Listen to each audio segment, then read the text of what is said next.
welcome back to my channel. These are materials you will need. I'm simply doing my niece's hair, trying to achieve feed-in cornrows. For me, this style is worth practicing. It's not very difficult. This is probably my third time trying to attempt it. So for the average parent or caretaker of a young lady, this will be an easy style to achieve. Go ahead and like, subscribe, share, and enjoy the video. Okay, guys. So I simply started on freshly washed hair. It was already pre-sectioned off into plaits all over. That just helps me with detangling and parting and all that good stuff. My niece does have 4C hair, and it has terrible shrinkage. So that's just so happen what works for us.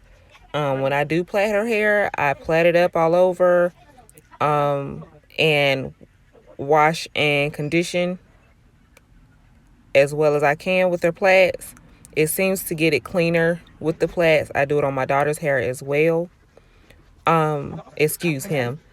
But what we did here was, once it was still wet, I started to braid. Now, I've noticed on other tutorials that I've watched before trying to do this style myself, that people do have a tendency of blow drying their hair first. I'm not a fan of heat on hair at all, so I always work on wet hair. Now, I'm not saying that to say that it's not possible to do it on wet hair, because clearly it's possible, but to each his own. For me, I feel like as a parent, every young lady has a tendency of being somewhat of a stylist as far as doing hair, whether it be plaits, ponytails, cornrows, weaves, parting, wash, natural hair, relaxed hair, you name it. Of course, here in 2019, there's a little bit more exploration in natural hair, so that gives everybody a little bit more of a patience with natural hair and doing different styles on it. Now, for my niece, she is a preteen, so for her, she does not style her hair on a regular basis. She either gets it done, or my sister will do her puffs or a certain style on her. She has not hit that milestone just yet to kind of plait and braid her own hair. So within due time, she'll get there. So, of course, whenever she wants Auntie to do her hair, she's always calling for me to do it. With the hair that I use, I may try a different brand the next time, but with this particular style, it did work for us. As far as materials and everything, I did find the braid out glaze at Target. You can pretty much get it anywhere. It's by The Main Choice. It's one of my favorite hair care lines. They are on the expensive side unless you were to get it on sale. I would say the only places you could probably find it on sale is Sally's and Target. That's it. I have not seen it anywhere else marked down to have decent price. Walmart has it for high. CVS, Walgreens, it's always high there. So those are the Target and Sally's are the main two places I would get it from. The hair we just got from our local beauty supply store. That's kind of like owned by locals. But I have used this hair before, and it worked out pretty good with box braids. So I can't complain with this hair. With her hair being wet, it did kind of mesh with the texture of the braiding hair. I did notice that the drier it got, the ends did not blend with the braiding hair itself. So I would recommend, if you're gonna do this hairstyle on 4C hair and you plan to braid it wet, you have to keep a spray bottle or something on hand. because it's just not gonna work itself out. It's gonna be a drag trying to braid it on dry, unstraightened hair. You need to be able to mold that hair and braid, and it needs to stay soft and vulnerable so you can do whatever it is you need to do to it. All right. Also, one thing, let's just jump into some conversation. So I did notice with different tutorials, of course, everybody does their hair different or goes and gets their hair done different.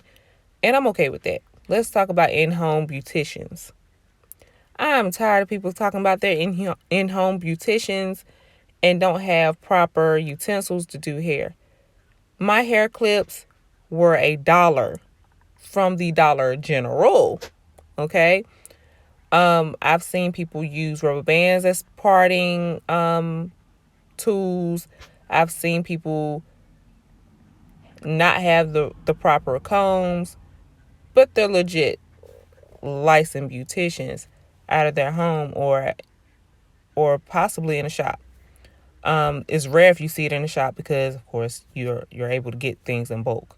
But ladies, stop sending your babies to people that claim they do hair and don't know what they're doing. There's no reason why they can't spend $1 on some proper clips, why they can't spend $1 on a proper spray bottle, things that you probably already have in your home, edge control, whatever. Like I said, I'm just an auntie doing hair. So don't expect me to have everything that I need. But if you're paying somebody legit money, you need to come with your own edge control and everything. Like, your stylist needs to have everything that she needs, whether it be mousse, gel, edge control, rubber bands, clips, and they need to be legit. Like, they don't need to be looking crazy. I just had to speak on that only because I see it all the time. And you pay $50 and then you come out looking like you paid $50. Keep your money and try this stuff on your own hair. I'd rather jack up my own hair first before I even jack up somebody else's hair and they paid me money. I'm just saying. Now, if you do let people know up front that you're not a licensed stylist and you are just experimenting and seeing where your skills can lead you, then that is different. Please make sure you have that conversation with the people that you do use as your guinea pigs, because they have the right to know as well. I don't see too many people having that conversation that often. Me, I will have that conversation just because I don't like doing hair on a professional end. I went to school briefly for it, and I just wasn't for it. The long-winded all-day process of just doing hair. I will have arthritis if I did. But for me, it just didn't work out. So I do tend to do like family members' hair or a friend of the family or something like that. But I just like doing it here and there. It's nothing that I expect to make a full-time job out of. Some do it full-time out of their house and will chip you out of your money. I'm just saying. So just had to speak on that because it's been riding my soul for so long. Also, one thing that I will say with feeding braid styles, they are so easy and so affordable because the hair, you can get it for next to $10. It's cheap. It's very quick to do. It's not long-winded. It's not going to take you 10 hours to get done. And you can easily put your scarf on at night. It's easy to maintain. It's not going to unravel and give out within a week. That's why I enjoy practicing my feed-ins. Now, I'm not perfect. I don't said it 5 different times. I'm not perfect. That's why I experiment on the children's hair, because I know that something as simple as this style will not require me to damage their hair and maintain.